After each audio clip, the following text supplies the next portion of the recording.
following is a Comfortably Zoned Radio Network production. Yo, Philly, how you doing? Welcome to Philadelphia Baseball, past, present, and personal. I'm Bill Kashatus, your host on the Comfortably Zoned Network. The Joe Girardi era has officially begun. One of three candidates, along with Dusty Baker and Buck Showalter, Girardi quickly emerged as the favorite for the job early last week after meeting with managing partner John Middleton and other front office executives at Citizens Bank Park. By week's end, the 55-year-old baseball golfer was hired as the team's new manager. Girardi, who also interviewed with the New York Mets and Chicago Cubs for their managerial openings, brings a wealth of experience to Philadelphia. He spent his playing career as a catcher with the Chicago Cubs, Colorado Rockies, New York Yankees, and St. Louis Cardinals. Girardi also won 3 World Series rings with the Yankees as a player and returned to manage the team for 10 seasons between 2008 and 2017. During that span, Girardi took the Bronx Bombers to the postseason 6 times, with 3 American League East titles and the World Series in 2009 against who else but our fighting Phils. Girardi also managed the Florida Marlins in 2006 and was the National League Manager of the Year that year. His record as a Major League Manager is 988 wins, 794 losses, a .554 winning percentage. As a player and a manager, Joe Girardi is a winner. He also represents an ideal blend of the old and new schools. He is a manager who makes his players accountable and makes decisions based on experience, instinct, and an insightful understanding of analytics. In Philadelphia, Girardi will take over a team that is in a win-now mode. The Phillies have not made the playoffs since 2011. Girardi's primary task will be leading the team to another World Series title.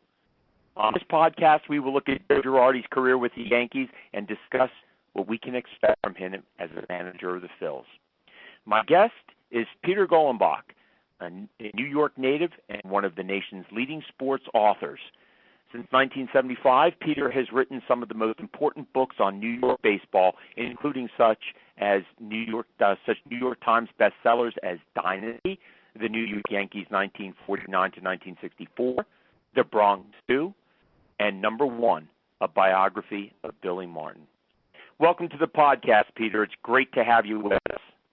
Well, thank you so much. You just told your listeners everything I was about to talk about. I don't know if I have anything left to say. I do overkill sometimes with my homework, but I know you have a lot to say, and I have the questions to set you up. So let's get started. The Phillies have swung in polar opposite directions over the last decade.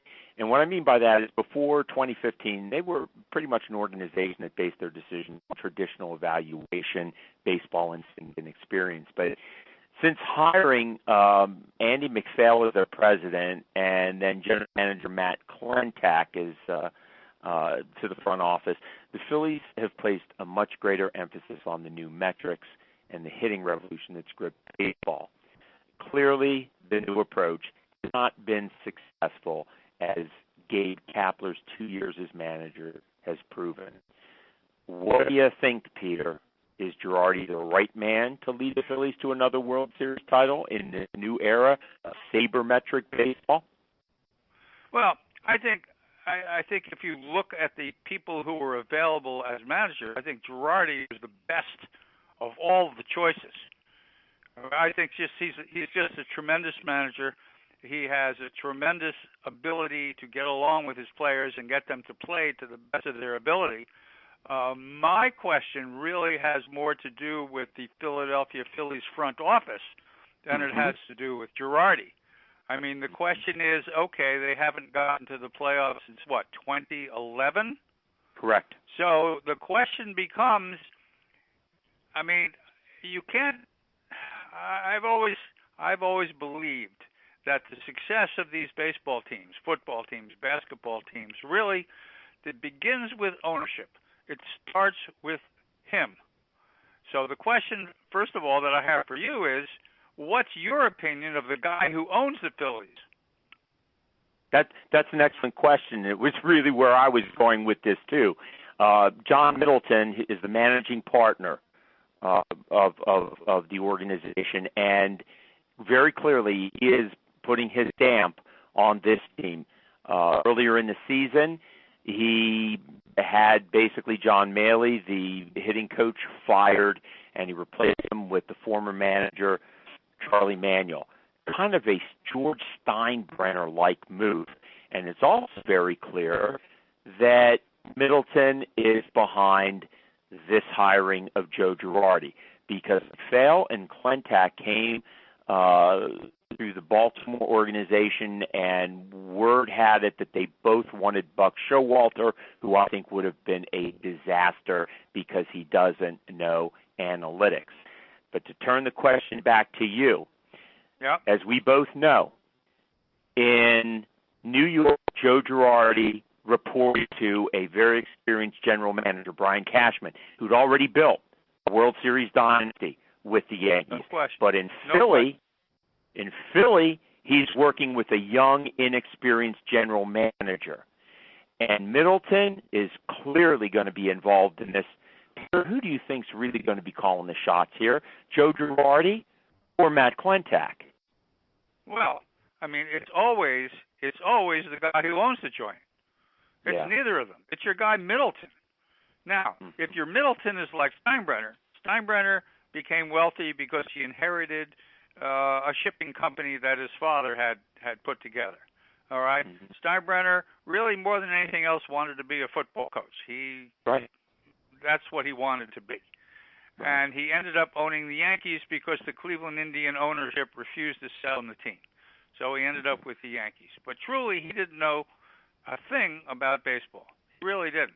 But he was something of a narcissist. So, what is that? So he was convinced that he knew more about it than the general manager or the managers. Now, if your fellow Middleton will allow your general manager to do his job, and the general manager allows Girardi to do his job, I think you've got something. The question is, will he? That's an excellent question, because I think John Middleton knows enough to know that he doesn't know a lot about baseball. And yet he will fire a pitching coach and hire somebody, a hitting coach, and hire somebody perhaps not even as qualified. No, you're right. I think you're right. But I think that's why it was so important for him to get Girardi, because I think he is going to defer to Girardi's decision. And, you got to look at the Girardi situation. He's 55 years old. Okay? Why would he want to come to Philadelphia and report to a young general manager who really hasn't proven himself after, the success that he's had? I mean, there's got to be some kind of agreement between Middleton and Girardi that he's going to have a tremendous say in this organization. And I think we're going to start seeing this when we find out who his pitching coach is going to be, because as we both know, Larry Rothschild he was let go by the Yankees. So It'll be interesting to see whether perhaps where Larry Rothschild goes. I mean, that'll be very interesting to see where Rothschild goes. There's no two ways about that.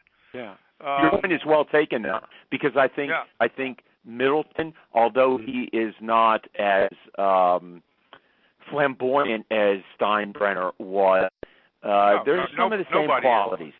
Yeah. Nobody is. Well, you're right. Yeah, nobody is.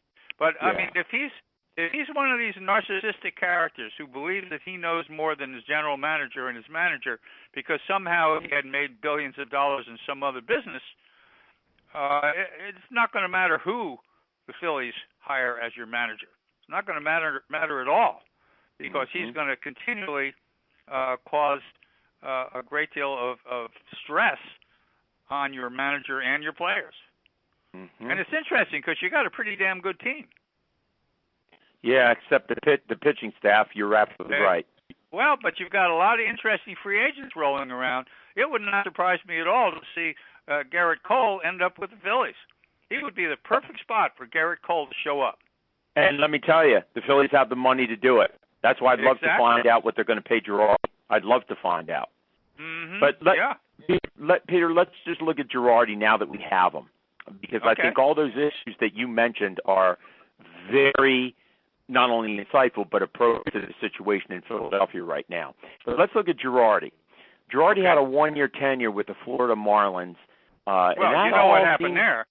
You know what happened there. Well, he almost got into a fist fight with the owner.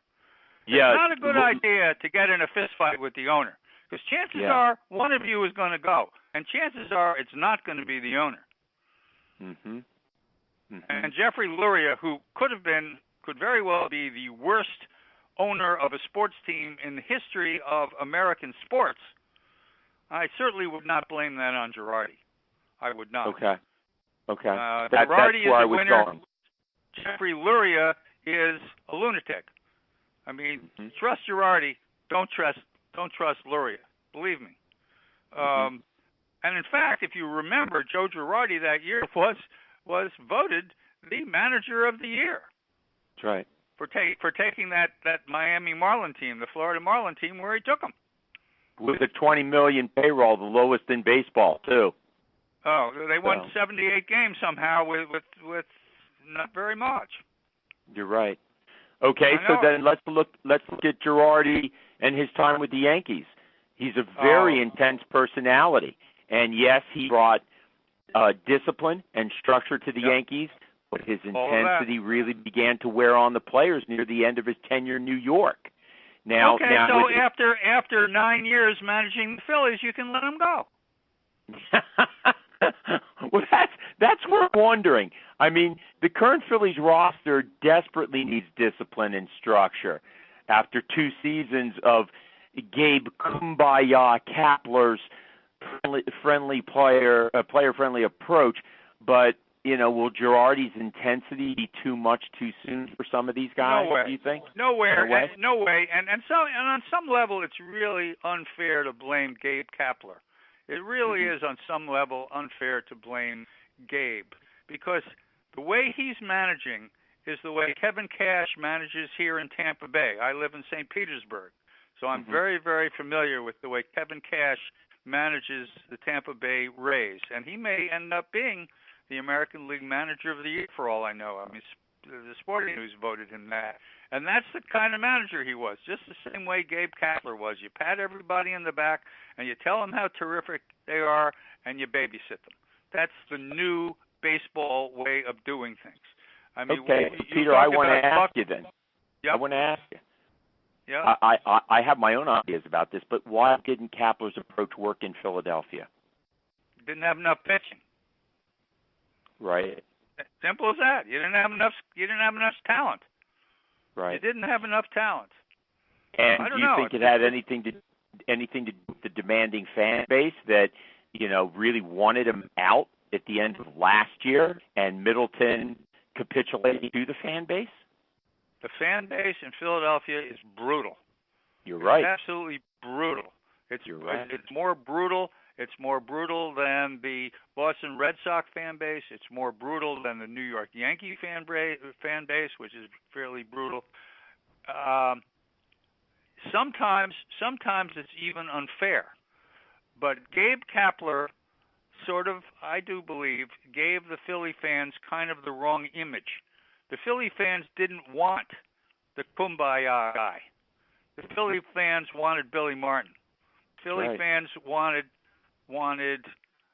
a tougher guy. Might have even done well to have Showalter. I still think Showalter's a terrific manager, though he's not one of those guys who's in for the sabermetrics. Mm-hmm. The question really remains, and I don't know if anybody can answer me this question: can you win without sabermetrics? In other words, if you have enough players to hit home runs, to pitch shutouts, to do very well, can you win without the statistics? Can you win without always shifting, to shift your defense to stop whoever's batting? I don't know the answer to that. Maybe you can't. Maybe it's gotten so far that you have to use that stuff. Maybe. I just don't know the answer to that. Peter, you have written about some great teams, and not just New York Yankee teams, okay? No, and true. I read you as someone more, in line with my kind of thinking, which is that, yeah, okay, I'll buy sabermetrics as a supplement, but I'm not going to throw out the baby with the bathwater and go whole hog on this. So, and I might be wrong, I might be reading you wrong, but my view on this is it's not helping baseball. I mean, you really need. No, you're not reading me wrong, but I just don't know if I'm right. The thing is, a team like Houston, for instance, who uses the sabermetrics tremendously, a team like Tampa Bay, which uses the sabermetrics more than anybody else. We won 99 games this year. Tampa Bay won 99 games with a salary of $60 million. I think you've got 3 ball players who make more than $60 million. Oh, we do. I know Absolutely. You do. So the question then becomes, are we sort of the old guard passé?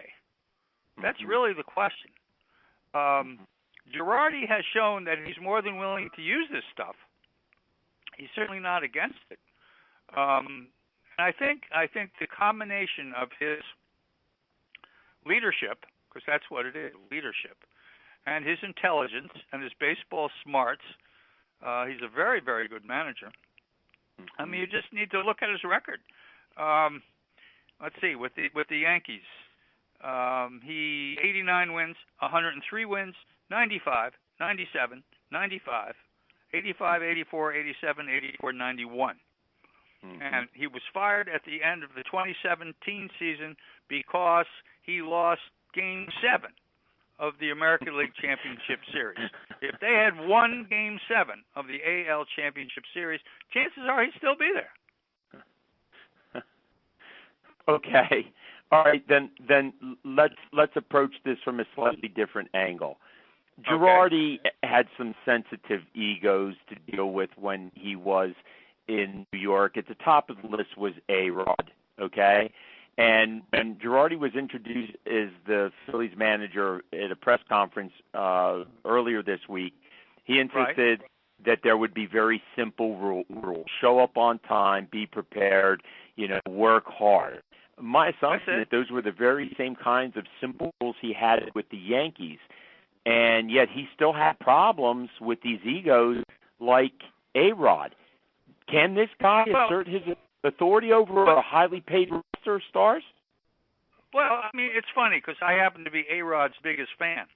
A-Rod. Do you really? Okay. A-Rod was the finest baseball player, finest shortstop. A-Rod was the finest shortstop in the history of the game of baseball, period. Wow. If he hadn't gone to the Yankees, he'd become a third baseman. If he had gone to the Boston Red Sox, he'd been their shortstop. I mean, you look at the numbers. A-Rod would have been the greatest shortstop in history. You look and see shortstops here. Ernie Banks had 512 home runs. How many home runs did A-Rod, the shortstop, have? 600 and how many? I don't know. A lot. Wow. A lot. Wow. A-Rod was as good a player as we've seen. He was second only. He's probably the second greatest player of our generation to Barry Bonds. That's how good A-Rod was. I can't argue the numbers with you. I think you're right. But where I get ticked off at A-Rod is his deceptiveness in using organizations like the Taylor Hooton Foundation as a cover to protect his juicing. And I really don't respect that. So well, the numbers, you're right. The problem I have with the whole juicing business is that 92% of everybody was juicing, and I mean everybody. I mean, it's like saying that the great pitcher who won seven Cy Young awards, pitched for the Yankees, pitched for Houston. Clemens. It's like saying Clemens shouldn't be in the Hall of Fame because he might have been juicing. I mean, look, all you had to do was sit and watch Clemens for 20 years. He was one of the finest pitchers we have ever seen. Ever. Mm-hmm. You can't keep him out of the Hall of Fame because you think that he used steroids. I'm not. But that raises another issue. Yeah, I know. That raises another issue, and I think it's well founded. But I'm not mad about A-Rod using the steroids so much as I am about him using an organization that is the only organization that educates parents, coaches, and teachers about the symptoms and dangers of it, and using that organization as a cover to protect himself. Now, that's unconscionable. I mean, I don't care if he does steroids. This is something I know absolutely nothing about. Okay. I have no knowledge of this whatsoever. I just don't know. Let me get back to the original. A-Rod. Look. A-Rod has not had the most sterling character in the world, as Barry Bonds has not had the most sterling character in the world. I mean, I knew Bobby Bonds. I knew his dad. And I once asked his dad, how come Barry is such a son of a bitch? And Bobby looked at me. Bobby looked at me and he said, that's how he was when he came out of his mama. I was going to say it's the brother's fault, right? Yeah, exactly. Exactly right. So, yes, no, A-Rod, I'll have to tell you something. After A-Rod has started on MLB, something has happened. A-Rod has seen psychiatrists. A-Rod has been going to see a psychiatrist in the last year, and he's become a totally different person. He's become a genuinely decent, nice human being, and you can see his niceness on MLB. Mm-hmm. He has really come around to the point where he has now become spokesman for all sorts of corporations and companies and products and so forth and so on. And you never would have believed that 10 years ago because he was such a son of a bitch. Yeah. The issue I have with that is, fool me once, shame on you. Fool me twice, shame on me. Once a guy proves himself but as you gotta allow people to change. How do I put this? Not only do you have to allow people to change, but if they do change, you have to applaud that. You just have to.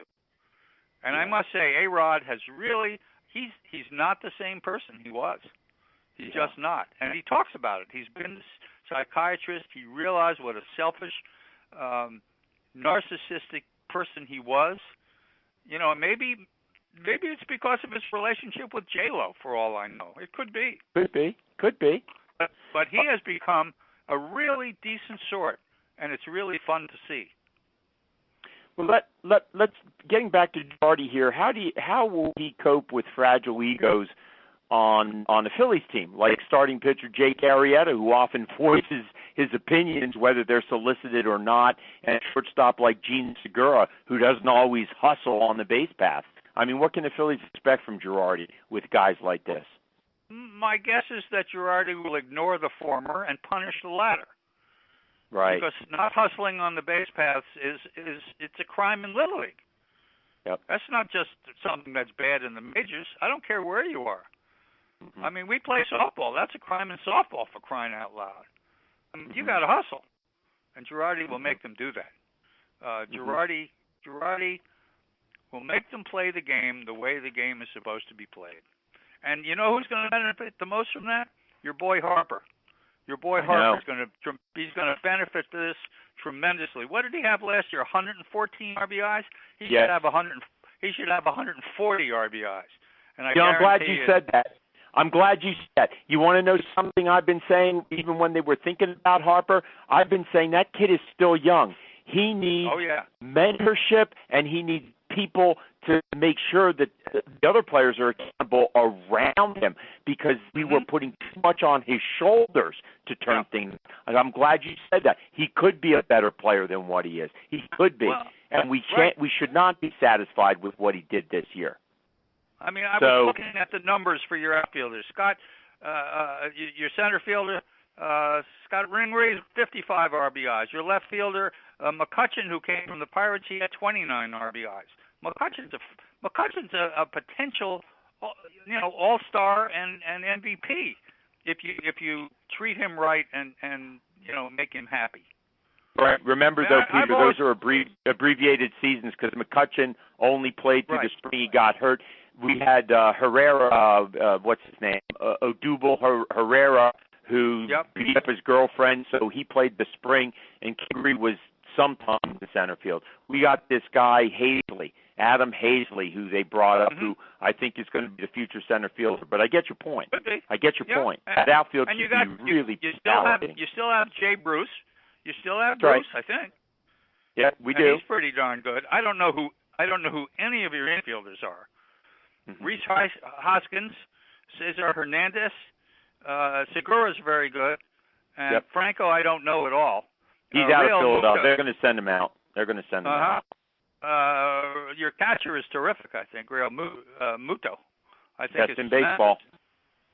Yep, absolutely. And all you need is a couple of star pitchers, and I think you're going to be back in business. Let's say we get those star pitchers, Peter. How long do you think it's going to take Girardi to turn it around and play? Spring training? How long is it going to take Joe Girardi to get us back to the postseason if we get starting pitchers? And how long will it take him to get us another world championship, even though that's a crutch? I don't know. World champ, you cannot predict world champions. I'm sorry. Right. You cannot predict that. But to get back to the playoffs, should do it next year. Yep. But you need those pitchers. You need a couple of guys who'll give you 180 innings. Now I'm going to, just for the last question, I want you to speculate well into the future. It's difficult to deny that Joe Girardi is one, if not the best managers in Major League Baseball today. We already talked. The Phillies picked the best guy. Absolutely. With a .554 winning percentage, he ranks 31st of the 282 current and former MLB managers who've managed at least 400 games. You want to know who the next closest current manager is? Terry Francona of the Cleveland Indians, who's ranked 48 with a .542 winning percentage. Let's put that in his Exactly. He and Francona are the same guy. And if you had gotten Terry Francona, you would be out on South Street dancing. Peter, we had Terry Francona when he was Gabe Kapler. We always get these guys when they're too young. The problem is your ownership. Your ownership You're right. panics. Your ownership panics and doesn't allow the people to gain the knowledge and gain the experience that they need, and so they jettison so that they can go to other teams and become great. I still say that your ownership is suspect, and that may be your biggest problem. Yeah, I think it always has been. I think you're right. Because ownership doesn't change. I mean, we have the Tampa Bay Bucks football team, and every year the Tampa Bay Bucks football team goes 5-11, and every year they get rid of either the general manager or they get rid of the coach, and they bring in some other guy, and they talk about how great this team is going to be this year, and they end up 5-11, year after year after year after year, and it's not either the general manager or the coach. It's the guy who owns the joint. It always is, always will be. So when it's said and done, and this is I'm going to ask you to speculate, when it's all said and done for Joe Girardi, Hall of Fame manager? Absolutely. Oh yeah, I think so. He's only 55. He's got another 15 years to manage. 55. Right. Good. Yeah, he's got another 15 years to manage. That's what I wanted to hear. Hey, what are you working on now? You got anything in the anything in fire? Anything on the back burner? What are you working on? I got a book coming out in March called American Nero. It is about the history of the rule of law in America. That is democracy. And the presidents. I did it with Richard Painter. Painter, who is a law professor at the University of Minnesota. And it's about the rule of law and how the current president is destroying it. Great topic. Excellent topic. So and I appreciate that because I go between history, politics, and baseball as well. Anything on the baseball front? Yeah, I've got a book that I've sent out. Hopefully somebody will buy it, called 100-Year-Old Yankee. It's the history of the Yankees through the eyes of this fella. The fella is made up, but stories are not. And he starts with the Yankees in 1919, and he finishes with George Steinbrenner in the year 1999, when Steinbrenner fires him when he's 96 years old. Wow! So, wow! Got that. Great. That's great. That's great stuff. That's great stuff. Yep. Listeners, we've been speaking with Peter Golenbock, an authority on New York baseball, one of the nation's leading sports authors. Peter, thanks for being with us and for your work, which has contributed significantly to our understanding of baseball history, and particularly New York baseball history. Oh, you're very kind, Bill. I enjoyed it. Thanks so much. You're welcome. And thank you, Philly fans, for tuning in. See you next week for another podcast of Philadelphia Baseball Past, Present, and Personal. This is Bill Kashatus, rounding third and heading home on the Comfortably Zoned Radio Network. The proceeding has been a Comfortably Zoned Network production. You are advised to keep your dreams wet, your humor dry, your children and grandchildren out of military recruiting offices and off the laps of clerics who wear dresses. Thank you for listening, everyone. Happy trails.